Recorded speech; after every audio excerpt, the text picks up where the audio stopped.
So hello student, आज थोड़ा ये वीडियो थोड़ा डिले हो गया तो सम प्रॉब्लम्स आर देयर।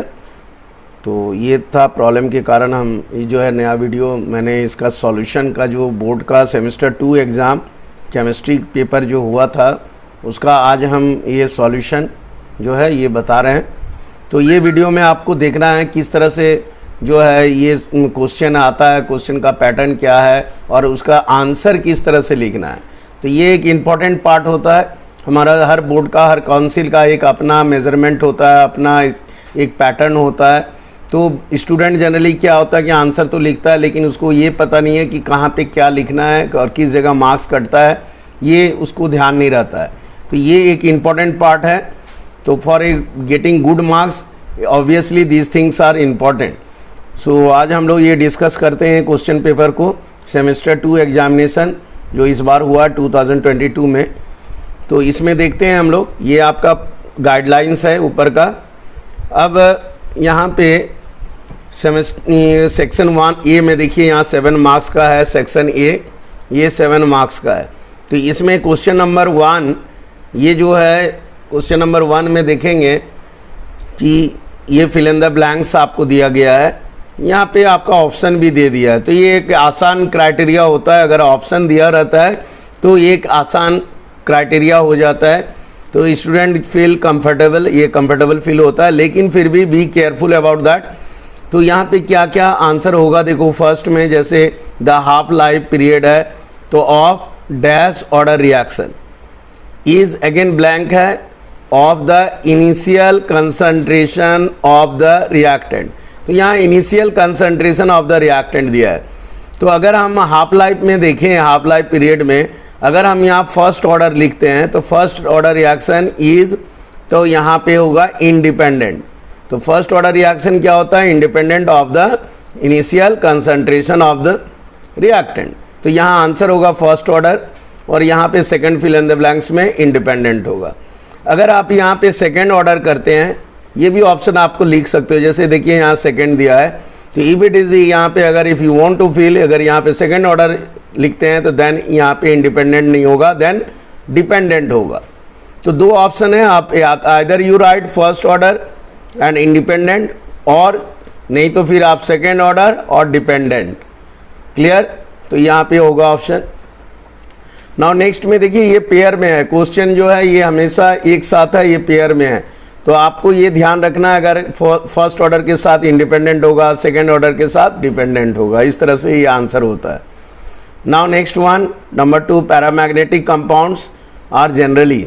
तो पैरामैग्नेटिक कंपाउंड्स क्या होता है, अनपेयर्ड इलेक्ट्रॉन जो होता है उसको हम लोग पैरामैग्नेटिक बोलते हैं। तो जनरली क्या होता है, कलर्ड होता है, दे आर कलर्ड और कंटेंस अनपेयर्ड। ऑब्वियसली अनपेयर्ड जो अभी डिस्कस किए तो उसमें अनपेयर्ड इलेक्ट्रॉन्स होगा, तो इसमें आंसर होगा कलर्ड और ये आंसर होगा अनपेयर्ड।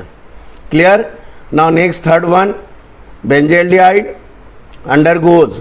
ये बेंजल्डिहाइड जो है रिएक्शन जो होता है ये कौन सा मैकेनिज्म को फॉलो करता है, तो ये होगा इलेक्ट्रोफिलिक, है ना। ये इलेक्ट्रोफिलिक, न्यूक्लियोफिलिक नहीं होगा, यहाँ पे इलेक्ट्रोफिलिक ही होगा। बेंजल्डिहाइड जो है इलेक्ट्रोफिलिक जो है मैकेनिज्म सब्स्टिट्यूशन रिएक्शन को फॉलो करता है, इलेक्ट्रोफिलिक। ठीक है, और ये पे है पोजीशन है, अब देखो यहाँ पे एट किस पोजीशन में होता है, तो मेटा पोजीशन में। स्टूडेंट अगर लिख दिया पैरा पोजीशन या ऑर्थो पोजीशन, रॉन्ग होगा। तो ये इलेक्ट्रोफिलिक जो होगा वो हमेशा मेटा पोजीशन में होता है एल्डिहाइड ग्रुप में, बेंजल्डिहाइड में। तो यहाँ मेटा होगा और ये होगा इलेक्ट्रोफिलिक। Clear now? अब नेक्स्ट में आते हैं, देखते रहो। ये आपका नेक्स्ट क्वेश्चन, नेक्स्ट क्वेश्चन में देखिए यहाँ मार्क्स भी आपका यहाँ पे दिया हुआ है। तो ये नेक्स्ट क्वेश्चन में है कि select and right the correct alternative. ये आपको करना है from the choice given below. इसमें आपको चूज करना है। तो फर्स्ट जो है the coordination number and oxidation state. इसमें कोऑर्डिनेशन नंबर और ऑक्सीडेशन स्टेट ऑफ एलिमेंट कुछ भी जैसे ई दे दिया है इन द कॉम्प्लेक्स। ठीक है, ये आपका कॉम्प्लेक्स कंपाउंड है, that is you know that coordination compound का चैप्टर का ये क्वेश्चन है। तो ये दिया हुआ है इस तरह का E करके NH3 और 4 इस तरह करके दिया हुआ है। ये क्वेश्चन है कोऑर्डिनेशन कंपाउंड से। तो इसमें सिर्फ पूछ रहा है क्या आपको कि ऑक्सीडेशन स्टेट और कोऑर्डिनेशन नंबर, मतलब फर्स्ट कोऑर्डिनेशन नंबर और सेकंड ऑक्सीडेशन स्टेट क्या होगा। ठीक है, तो ये आप चैप्टर अगर किए हैं अच्छी तरह से तो उसका ऑक्सीडेशन स्टेट भी निकालते हैं, कोऑर्डिनेशन नंबर भी निकालते हैं। कोऑर्डिनेशन नंबर का मतलब होता है सराउंडिंग एटम्स जो है कितना सराउंडिंग एटम्स से जुड़ा हुआ है सेंट्रल एटम। तो यहाँ पे जो होगा कोऑर्डिनेशन नंबर होगा एक्चुअली 6, कोऑर्डिनेशन नंबर 6 होगा और ऑक्सीडेशन स्टेट 3 होगा। तो आंसर ऑप्शन ए आपका सही होगा।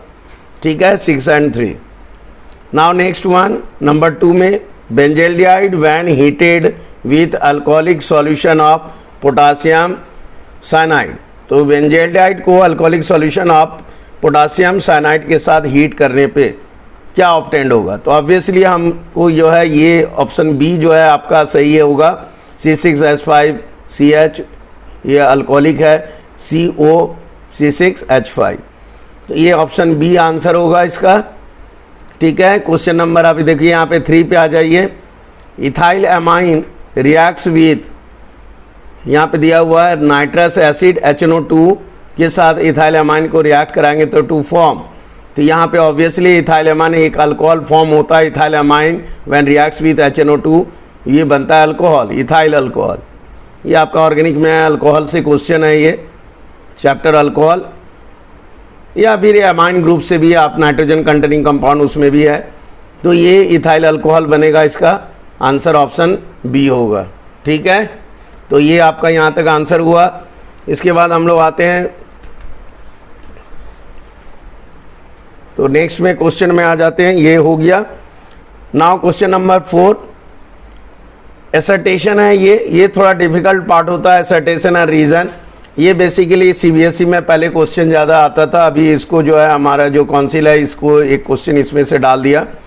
तो assertion colloidal solution are stable but colloidal particles do not settle down, ये बोला है। तो कोलाइडल जो है सॉल्यूशन क्या होता है, स्टेबल होता है, सही है। और साथ में colloidal particles are not settle down, ये भी सही है आपका एसर्टेशन।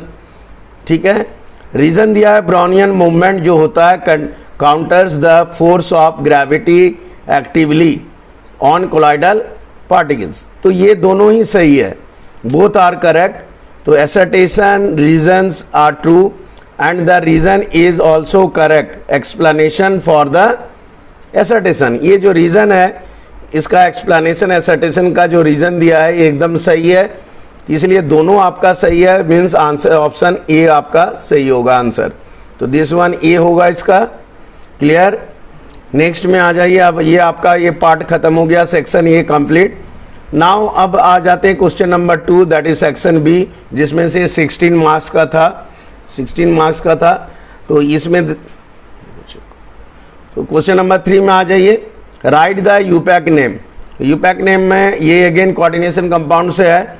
तो यहाँ पे देखो जब भी लिखते हैं बच्चे इसमें भी रॉन्ग करते हैं ज़्यादातर, कि लिखने का क्या होता है कि आगे पीछे लिख देते हैं तो रॉन्ग हो जाएगा, क्योंकि काउंसिल स्ट्रिक्टली फॉलो करता है इसमें कि आपको लिखना है तो एक ऑर्डर वाइज में लिखना है, साथ में ऑक्सीडेशन स्टेट भी लिखना है। तो जैसे यहाँ पे देखिए, यहाँ हमने लिखा है आंसर टेट्रा एमाइन।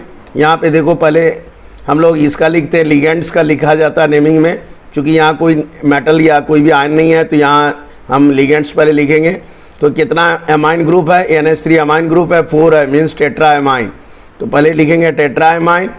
फिर इसमें देखो क्लोरीन के नीचे अंदर ये स्क्वायर ब्रैकेट है, कॉम्प्लेक्स के अंदर है, तो क्लोरीन के नीचे 2 है, तो डाई क्लोरिडो, डाई क्लोरिडो हमने लिखा है यहाँ पे dichlorido, DICHLORIDO, dichlorido cobalt, COBALT cobalt. और ये ऑक्सीडेशन स्टेट होगा 3, 1 2 ये 3, तो 3 ऑक्सीडेशन स्टेट होगा कोबाल्ट क्लोराइड। तो यहाँ 3 होगा, यहाँ पे जो ऑक्सीडेशन होगा 1 2 एंड 3। ठीक है, तो कोबाल्ट क्लोराइड इस तरह से आएगा। इसका देखिए आप अगेन सेकेंड वाला दिस नंबर 2, इसका ऑक्सीडेशन स्टेट अगर देखते हैं ये नॉमेनक्लेचर इसका कोऑर्डिनेशन कंपाउंड। तो यहाँ पे पोटासियम है, तो हमको पहले स्टार्ट करना होगा पोटासियम। ठीक है, तो पोटासियम होगा। अब यहाँ पे देखो ऑक्सिलेट आयन है, this one is oxalate C2O4 oxalate, और यहाँ 3 है मतलब ट्राई ऑक्सैल्टो, यहाँ हमने लिखा है TRI ट्राई ऑक्सैल्टो OXALATO, तो ट्राई ऑक्सैल्टो OXALATO ऑक्सैल्टो एल्यूमिनेट ALUMINATE, तो ट्राई ऑक्सैल्टो एल्यूमिनेट। ऑक्सीडेशन स्टेट होगा यहाँ भी 3, तो ये भी 3 ऑक्सीडेशन स्टेट होगा। तो क्लियर क्वेश्चन नंबर 3। अब आ जाते हैं नेक्स्ट क्वेश्चन नंबर 4 पे। क्वेश्चन नंबर 4 देखो यहाँ पे आपका क्वेश्चन नंबर 4 में पहला जो पार्ट है, right the chemical equation illustrate each of the following name reaction. जैसे ये नेम रिएक्शन है, इसका इक्वेशन आपको लिखना है। जैसे एल्डोल कंडेंसेशन दे दिया, तो एल्डोल कंडेंसेशन का आपको रिएक्शन लिखना है, इक्वेशन लिखना है मतलब। तो अब देखो यहाँ पे हमने दिया है, इसका 2-3 बताया, तो इसका ये ज़्यादा सिंपल है। एसिटाल्डिहाइड हमने लिखा है CH3 CH double bond O, ठीक है, ये CH3 CHO है, CH3 CH double bond O। फिर यहाँ पे देखो ये CH3 आपको दिख रहा होगा, CH3 CH double bond O, ये दोनों क्या होगा, आपस में बॉन्ड फॉर्मेशन होगा। ये CH3 का एक H यहाँ पे O के साथ ऐड होगा, OH बनेगा। तो यहाँ देखो, यहाँ पे ये अल्कलाइन मीडियम में ये होता है, और यहाँ पे देखो ये CH3 है, तो यहाँ CH3 रहेगा, ये C और ये जो O है इसका H जो है यहाँ जुड़ जाएगा, तो क्या होगा CH3 ये OH हो जाएगा, और ये जो H है H ही रहेगा। बट ये जो CH3 है यहाँ पहला ये एक H इसके साथ जुड़ा, तो यहाँ पे कितना होगा CH2 होगा, दिस वन CH2, ये आपका CH2 हो जाएगा। तो CH2 और एज इट इज बाकी जैसा है, C डबल बॉन्ड O, ये C डबल बॉन्ड O और H एल्डिहाइड है, तो ये इस तरह से होगा। सिर्फ ये ध्यान रखना है कि इसका जो CH3 है इसका H इसके साथ जुड़ जाएगा और ये OH बन जाएगा, और ये जो CH3 है ये CH2 में कन्वर्ट हो जाएगा, ठीक। तो ये अब इतना ही आपको लिखना था, इतना से भी आपको काम चल जाएगा, यहाँ से यहाँ तक ये भी आंसर आपका सही होगा, ठीक है। तो ये आपका एल्डोल कंडेंसेशन कहलाया। कंडेंसेशन मीन्स क्या होता है, आइदर रिलीज ऑफ वाटर, जब देखिए यहाँ पे H2O है माइनस H2O, वाटर रिलीज होता है, और ये दोनों जो acetaldehyde this one CH3 CHO CH3 CHO दोनों आपका जुड़ गया, now it become CH3 CHOH, और ये CH2 हो जाएगा, ये CH3 से CH2 में कन्वर्ट हो जाएगा, ठीक है। तो इस तरह से ये आपका एल्डोल कंडेंसेशन आपका होता है। नाउ नेक्स्ट वन आ जाइए HVZ रिएक्शन। ये इक्वेशन में इसको भी देखना है आपको, ये एसिटिक एसिड में बेसिकली होता है। CH3 देखो हमने यहाँ पे दिखाया है, इसका आंसर यहाँ पे है CH3 COOH acetic acid, that is CH3 COOH acetic acid CH3COH। ये रिएक्शन करता है इन प्रेजेंस ऑफ, ये क्लोरीन के साथ रिएक्शन करता है in presence of red phosphorus. तो ये रेड फॉस्फोरस है, दिस वन रेड फॉस्फोरस, ये रेड फॉस्फोरस है। क्लोरीन के साथ Cl2, ये Cl2 है, C एंड Cl2, तो Cl2 क्लोरीन और रेड फॉस्फोरस के प्रेजेंस में रिएक्शन होगा CH3COH का। तो ये जब रिएक्शन होगा तो क्या होगा, यहाँ पे एक रिलीज होगा HCl, इसका Cl एक Cl और ये H निकल के HCl बनेगा। तो यहाँ पे हमारा फॉर्म करेगा Cl CH2 COH, फिर से बोल रहे हैं Cl CH2 COOH, ये आपको दिख रहा होगा Cl CH2 COOH। आपको इतना भी लिखेंगे तो चलेगा, लेकिन इसको अगर फर्दर कंटिन्यू करते हैं, फिर से Cl2 एंड रेड फॉस्फोरस, फिर HCl रिलीज होगा, देन ये क्या होगा Cl से Cl2 हो जाएगा, एक क्लोरीन और बढ़ जाएगा और यहाँ हाइड्रोजन कम हो जाएगा। तो इस तरह से आपका देखिए यहाँ जो बनेगा, तो यहाँ पे देखो Cl2 हो जाएगा, Cl था, Cl2 एक क्लोरीन बढ़ गया, CH2 है तो यहाँ एक हाइड्रोजन घट जाएगा वाटर फॉर्मेशन में, HCl बनने में, और ये CH हो जाएगा तो Cl2 CH COH। फिर कंटिन्यू अगर ऐसा रिएक्शन करते हैं फिर से क्या होगा, Cl2 से फिर Cl3 होगा और ये H भी हट जाएगा। Now it become CCOOH, double C होगा, Cl3 C फिर COOH। इस तरह से क्लोरीन बढ़ेगा और हाइड्रोजन माइनस हो जाएगा, घट के C आ जाएगा। तो इस तरह से एंड प्रोडक्ट है। आप अगर यहाँ से ये और यहाँ तक भी लिखते हैं तो आपका आंसर सही माना जाएगा। इसमें भी आपको मार्क्स मिलता है इस बार। तो ये आपका ये इस तरह से यहाँ पे ये आंसर यहाँ से यहाँ तक भी आपको नंबर मार्क्स मिल जाएगा। ठीक है, ओवरऑल जो है पूरा कंप्लीट इक्वेशन यहाँ पे आके एंड कर रहा है। ठीक है, तो ये आंसर हो गया क्लियर।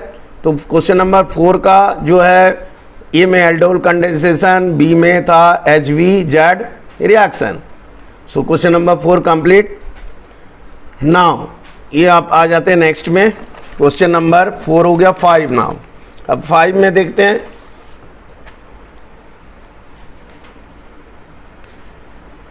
क्वेश्चन नंबर 5 चेक करो, देखो पूरा आ रहा है। इसका 4 का ही सेकंड पार्ट है, अभी 5 यहाँ पे है, 4 का second part. How will you following convert, एक कन्वर्ट कैसे होगा। एक कन्वर्जन से क्वेश्चन आ गया है, एसीटोन टू आइडोफॉर्म, एसीटोन से आइडोफॉर्म। आइडोफॉर्म एक रिएक्शन होता है, तो एसीटोन से आइडोफॉर्म कैसे करेंगे।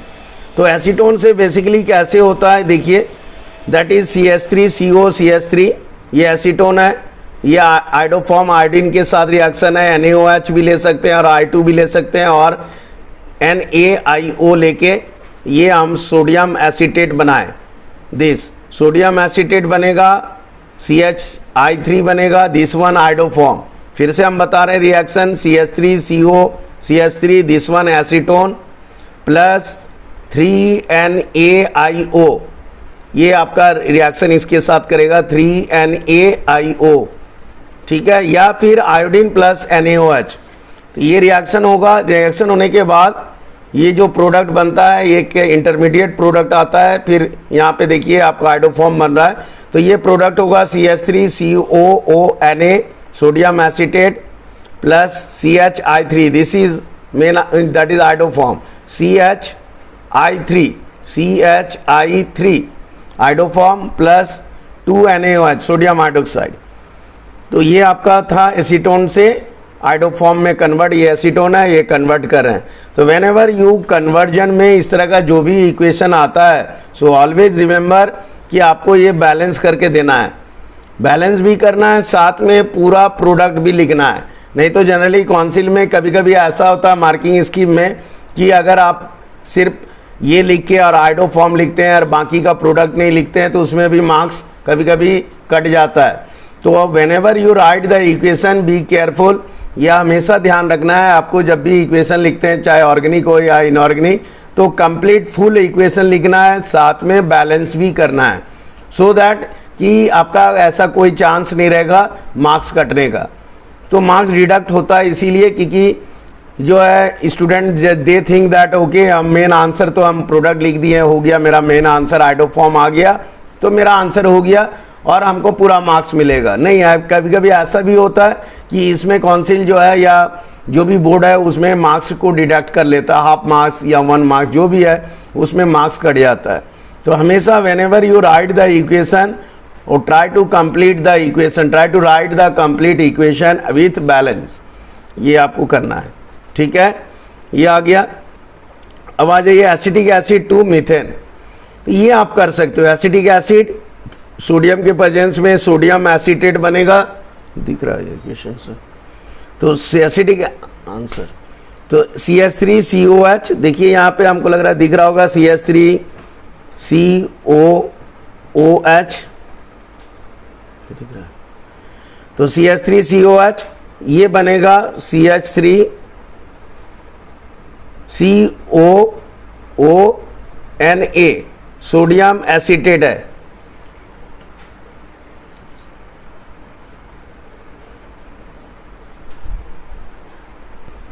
तो ये हमारा क्या है, एसिटिक एसिड CH3COOH सोडियम के साथ रिएक्शन हुआ, now it become sodium acetate that is CH3COONA, और ये further it reacts with NaOH, तो ये हमारा मीथेन बनेगा that is CH4 plus sodium carbonate, तो CH4 मीथेन प्लस Na2CO3। तो इस तरह से acetic acid convert into methane CH4 में कन्वर्ट हो रहा है। ओके, ये आपका इक्वेशन हो गया एसिटिक एसिड टू मीथेन। अब नाउ क्वेश्चन नंबर 5 में आ जाते हैं। क्वेश्चन नंबर 5 देखो, what is the peptide bond. Peptide bond क्या होता है?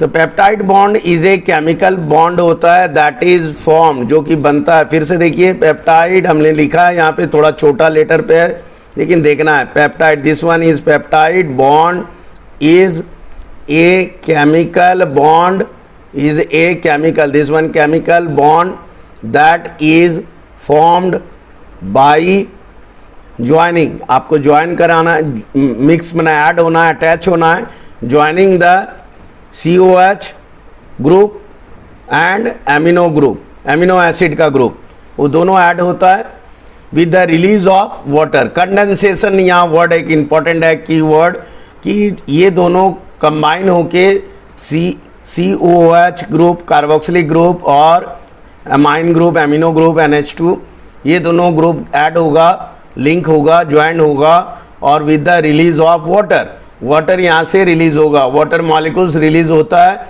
और you can say that condensation process यहाँ पे फॉलो करता है। तो in this, through this condensation process with the release of water molecules it form that bond is called क्या? Peptide bond. तो ये दोनों जब बॉन्ड बनेगा तो ये पेप्टाइड होगा। जैसे COH प्लस NH2, ये जो bond with the release of water, water release हो रहा है, तो इसको हम लोग बोलेंगे पेप्टाइड बॉन्ड। क्लियर? तो ये आपका डेफिनेशन हुआ what is peptide bond. Formation with example है, हमने यहाँ पे एग्जाम्पल दिखाया है कि COH प्लस NH2, यहाँ पे आपको दोनों जुड़ेगा और इस तरह से हमारा पेप्टाइड बॉन्ड बनेगा। ठीक है, क्वेश्चन नंबर 6 में आ जाते हैं। What product formed when benzene diazonium chloride reacts with aniline?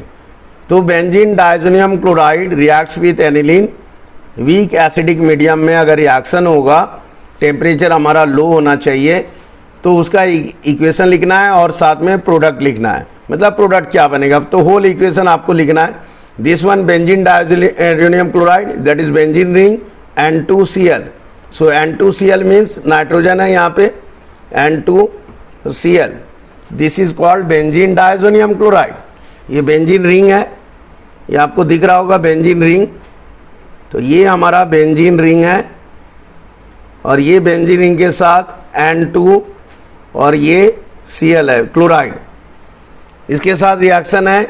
फिर से देखो यहाँ पे, तो ये रिएक्शन हो रहा है प्लस NH2, ये एनिलीन है, दिस वन इज एनिलीन, यहाँ पे दिया हुआ है what product when benzene diazonium chloride reacts with aniline, so this one is aniline. ये बेंजीन रिंग, ये क्लियर है आपको, बेंजीन रिंग और साथ में NH2,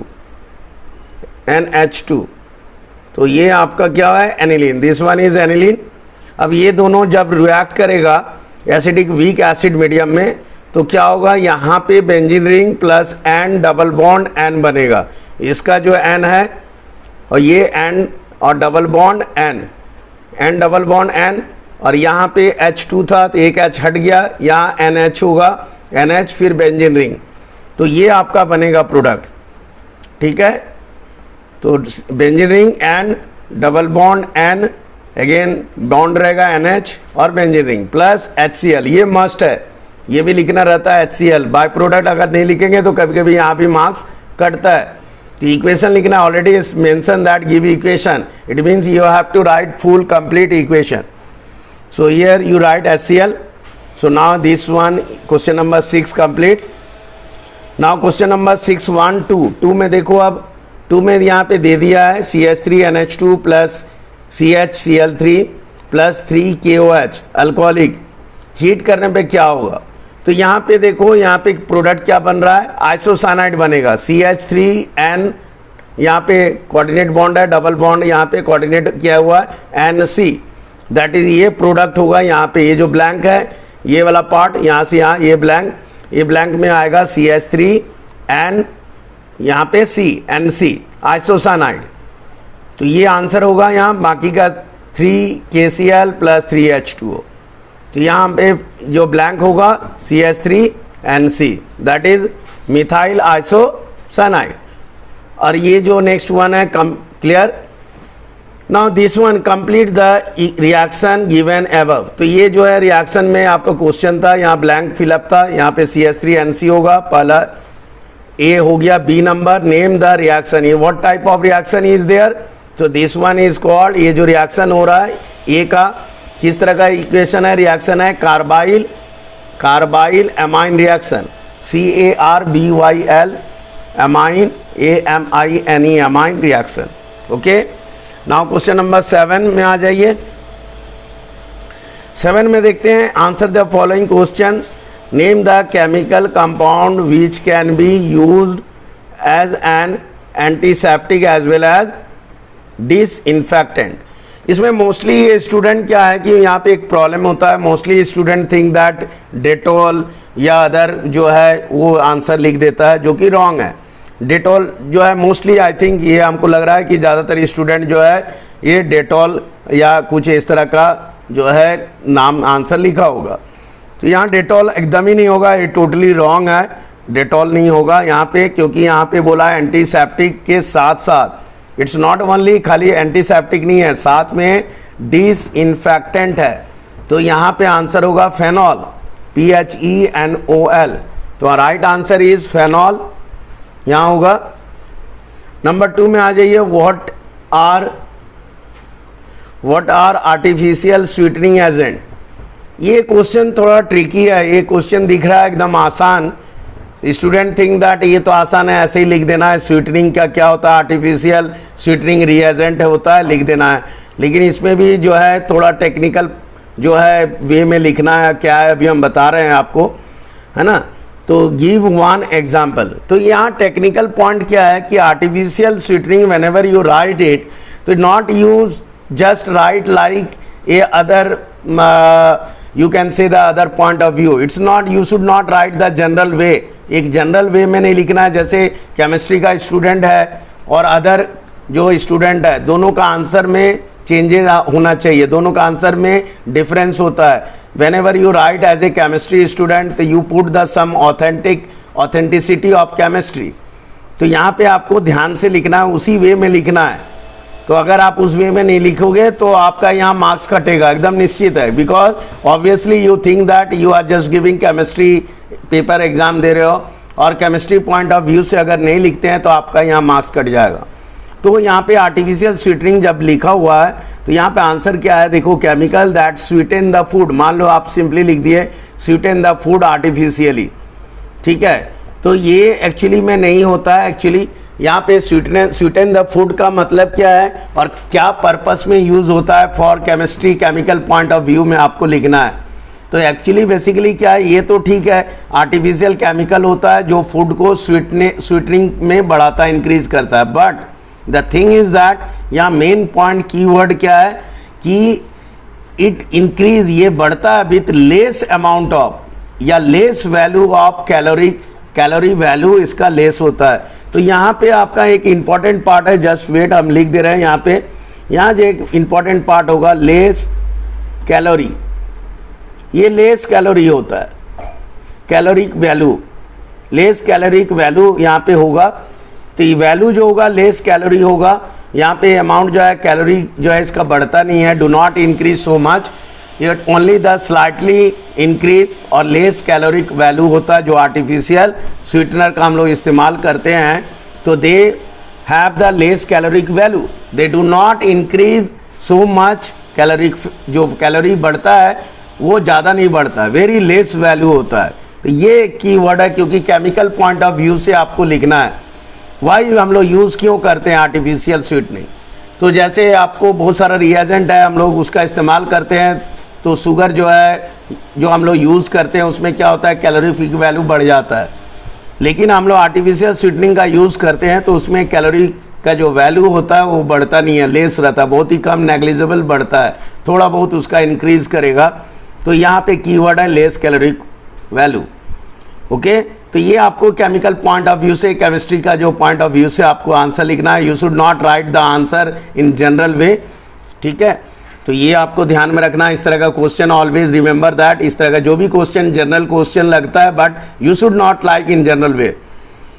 now next question number 2, what are the artificial, ये हो गया, ऑलरेडी डिस्कस कर लिया हम। एग्जाम्पल यहाँ पे देंगे, example you know that saccharine हो सकता है, यहाँ पे हमने दिखा है यहाँ पे देखिए एस्पेराटेम दिए हैं, या सुक्रोलोज लिखे हैं, सुक्रेलोज है ना, या फिर एलिटेम ALITAME, और फिर से एक बार बोल रहे हैं सैक्रिन SACCHARIN सैक्रिन, या फिर ASPARTAME एस्पेराटेम, या फिर सुक्रेलोज SUCROLOSE, और you can right ALITAME alitame.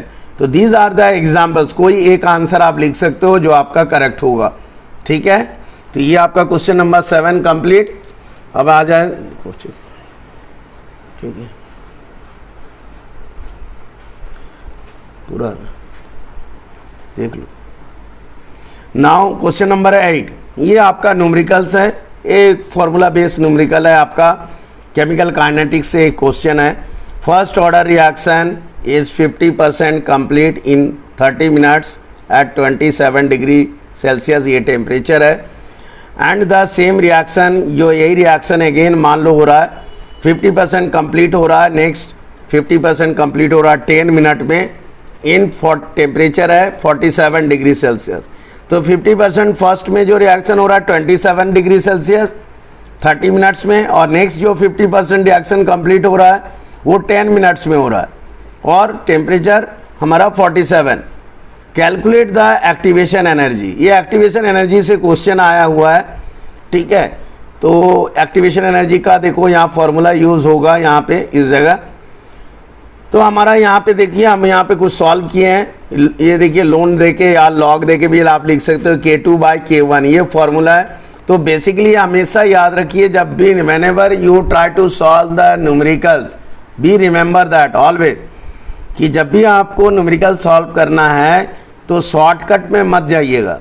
You at first write the basic formula, because in council just put the certain break marks, जो ब्रेकअप होता है तो काउंसिल क्या करता है, मार्क्स ब्रेक किया हुआ रहता है और उसमें कुछ मार्क्स जो है फॉर्मूला पे दिया रहता है। If you don't write the formula, obviously either you half marks और 1 मार्क्स विल बी डिडक्टेड। तो अगर आप फॉर्मूला नहीं लिखते हो तो आधा नंबर या 1 मार्क्स वो आपका डिडक्ट हो जाएगा।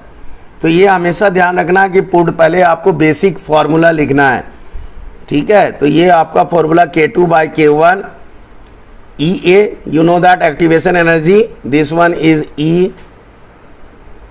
EA/R, R you know that gas constant, तो EA/R डिवाइडेड बाय रेशियो है, EA/R स्क्वायर ब्रैकेट में 1/T1 माइनस अगेन 1/T2, ये T2 है, तो T1 माइनस T2, देखो ना फोटो आ रहा है छोटा, तो 1/T1 माइनस 1/T2, ये आपका बेसिक फॉर्मूला है। अगेन हम फिर से बोल रहे हैं, लॉग लेके या लोन लेके आप लिख सकते हैं K2/K1, ठीक है, equal EA divided by R square bracket 1/T1 minus 1/T2। ये फॉर्मूला इसमें भी हो सकता है, मार्क्स आपका हाफ मार्क्स या 1 मार्क्स रहता है। तो ये बेसिक फॉर्मूला पहले लिखना है, फिर now you put the value, अब आप ये वैल्यू को पुटअप करना है। तो ये वैल्यू आप पुटअप करो, यहाँ पे लॉग देके 0.0693, यू नो दैट, इसको जब सॉल्व करते हैं तो ये आता है 0.0693। तो log when you convert the into log, तो लॉग 0.0693, ये आपका 3 है, 693 डिवाइडेड बाय 0.0231, यह आर का वैल्यू हो गया। यहाँ पे इस तरह से आपको पुटअप करके यहाँ देखिए आपने T1 T2 दिया था, दैट इज टेम्परेचर दोनों का दिया हुआ है, ठीक है। तो इस तरह से आपको ये सॉल्व करना है। सॉल्व करने पे आपका वैल्यू जब पुटअप करेंगे E1 बाई 8.314, फिर इसको सॉल्व करेंगे, इस तरह से ये वैल्यू आएगा, फिर इसको सॉल्व करेंगे और इस तरह से लास्ट में आ रहा है आपका that is 43.8 kilo joule, 43.8 kilo joule के आसपास ये आंसर आएगा। क्लियर आया समझ में? तो इस तरह से ये इसका न्यूमेरिकल पार्ट था, ये आपको करना था। ओके, नाउ अब आ जाओ next number, question number 9। Question number 9 में देखें दिया हुआ है, just wait,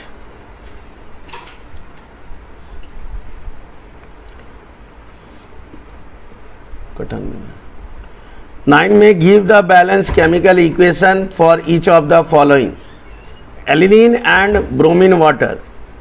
aniline and bromine water का रिएक्शन है, दिस वन है बेंजीन रिंग प्लस NH2, ये बेंजीन रिंग है और ये NH2 दिए हैं ऊपर, तो ये एनिलीन हुआ।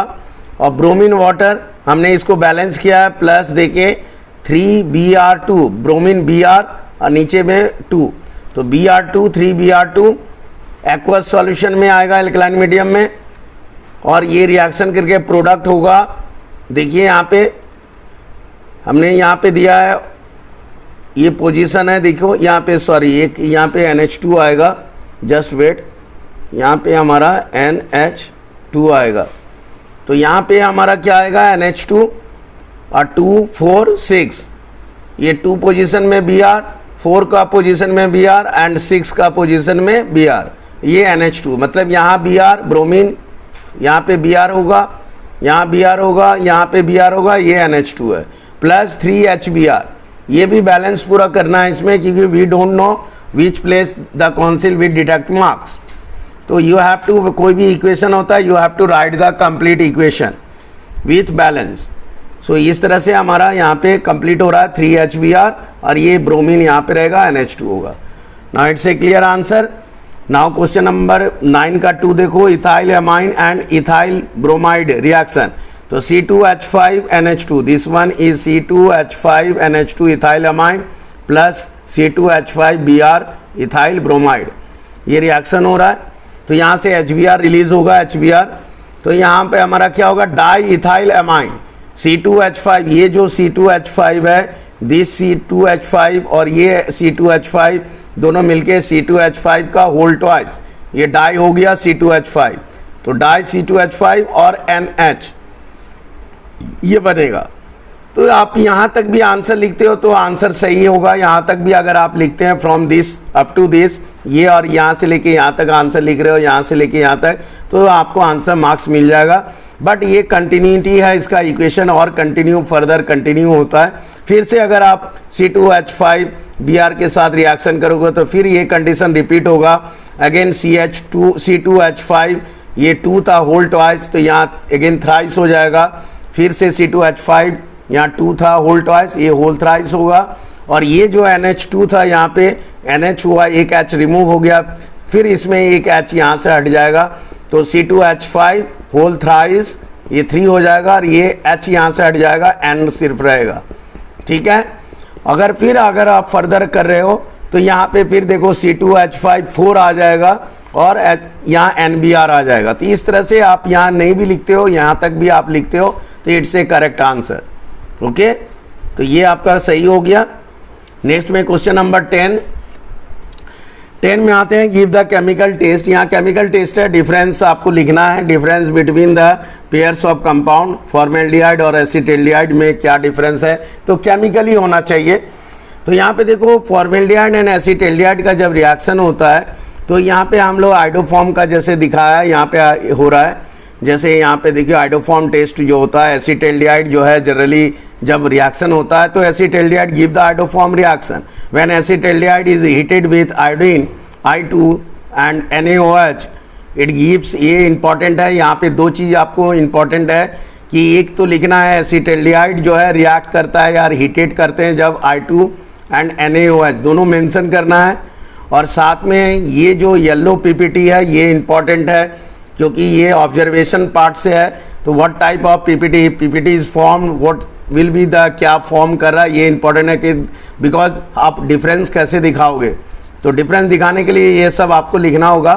तो एसिटाल्डिहाइड येलो पीपीटी फॉर्म करता है ड्यूरिंग द आइडोफॉर्म रिएक्शन, तो ये आइडोफॉर्म बनेगा येलो पीपीटी ऑफ, है ना, तो ये आइडोफॉर्म होगा, ठीक है। जबकि ये भी मेंशन करना है कि फॉर्मेल्डिहाइड डज नॉट, ये आपको लिखना है। अगर फॉर्मेल्डिहाइड डज नॉट नहीं लिखते हैं, ये फॉर्मेल्डिहाइड नहीं करता है, ये आपको लिखना है। क्योंकि हाउ यू डिफ्रेंशिएट, आप डिफ्रेंशिएट कैसे कर रहे हो, तो दोनों लिखना है। जब दो आपका कंपाउंड का डिफरेंस लिखना है तो सिर्फ एक का लिखने से या दूसरा आप कुछ नहीं लिखते हो तो ये रॉन्ग हो जाएगा।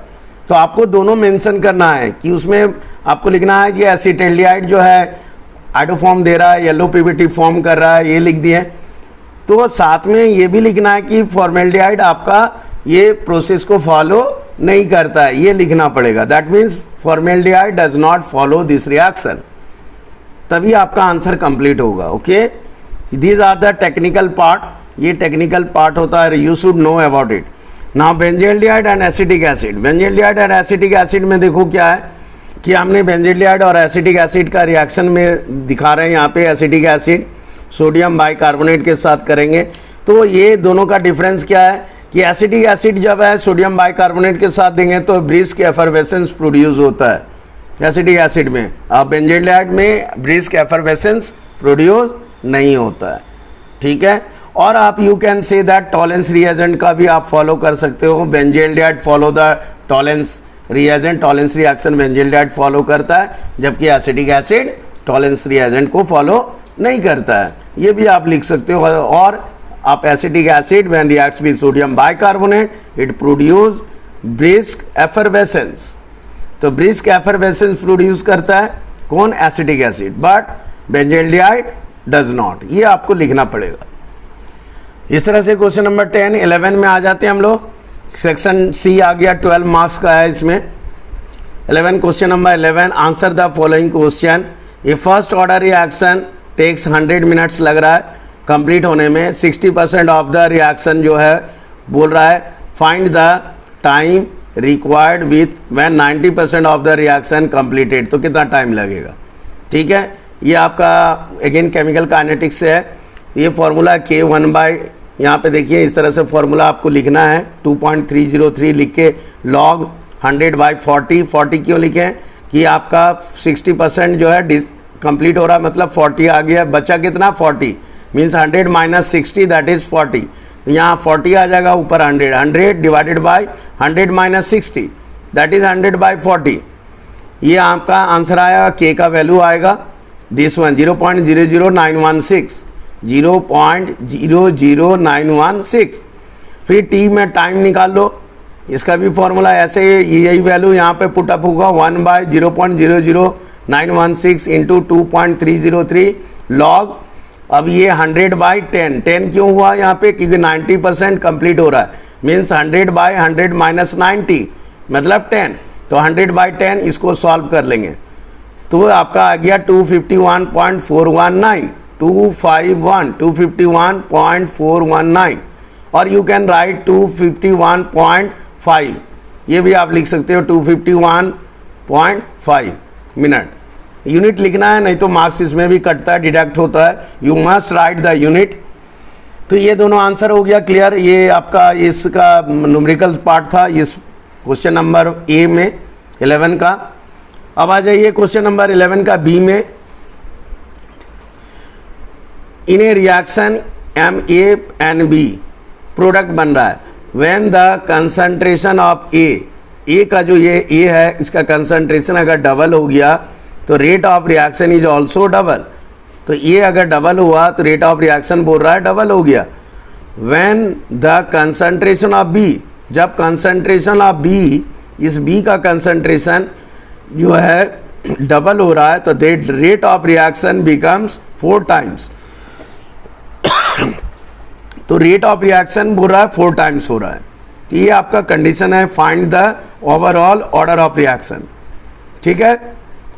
तो MA और MB ये रिएक्शन हो रहा है, तो रेट जो है हमारा किस पे डिपेंड करता है, स्क्वायर ब्रैकेट में you know that molar concentration of A and molar concentration of B. ठीक है, ये 4 टाइम्स है, मतलब यहाँ स्क्वायर देंगे, ये हमारा देखिए दिया हुआ डबल है, ये 4 टाइम्स है, मतलब अगर रेशियो देखें तो ये इसका डबल, इसका अगर 1 है तो ये 2 हो जाएगा, क्योंकि अगर ए डबल है तो बी कितना है 4, तो अगर ए 1 है तो ये कितना होगा 2, तो इसका पावर 1 देंगे, इसमें मतलब कुछ नहीं देंगे, यहाँ पे 2 आएगा, जस्ट इसका डबल। तो ओवरऑल क्या हो गया, ऑर्डर ऑफ रिएक्शन 1, यहाँ पे कुछ नहीं है, मतलब 1, ए के ऊपर पावर 1 होगा तब, अब बी के ऊपर पावर 2 है तो 1 + 2 ऑर्डर 3, आंसर होगा आपका ऑर्डर 3। क्लियर, ये आपका आंसर हो गया। अब नेक्स्ट में आ जाते हैं, क्वेश्चन नंबर 11 हो गया 12।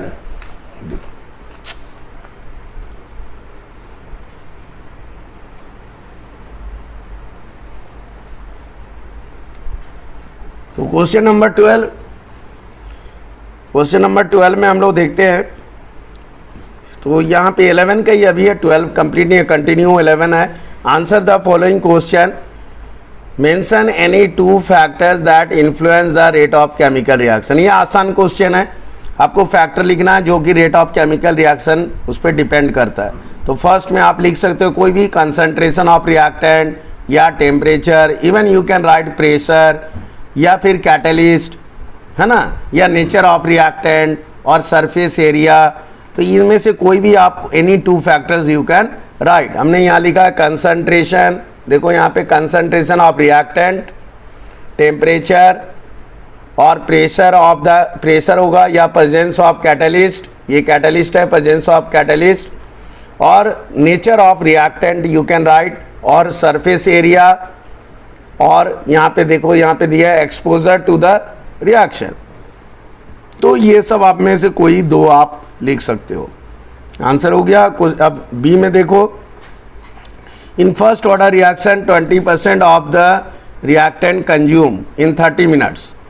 ठीक है, ये फर्स्ट ऑर्डर रिएक्शन में 20% जो है रिएक्टेंट कंज्यूम हो रहा है 30 मिनट्स में। कैलकुलेट द फॉलोइंग, आपको ये कैलकुलेट करना है, half life period of reaction, half life निकालना है, और साथ में टाइम कितना लग रहा है टू कंप्लीट द 93.75% जो है रिएक्शन का कंप्लीट हो रहा है, तो उसमें कितना टाइम लगेगा। First one half life period, इसका निकालते हैं, के इक्वल टू देखो यहाँ पे 1/t करके हम लोग निकालते हैं, तो 1/t यहाँ पे 2 पॉइंट फार्मूला है, 12.303 log 100/80।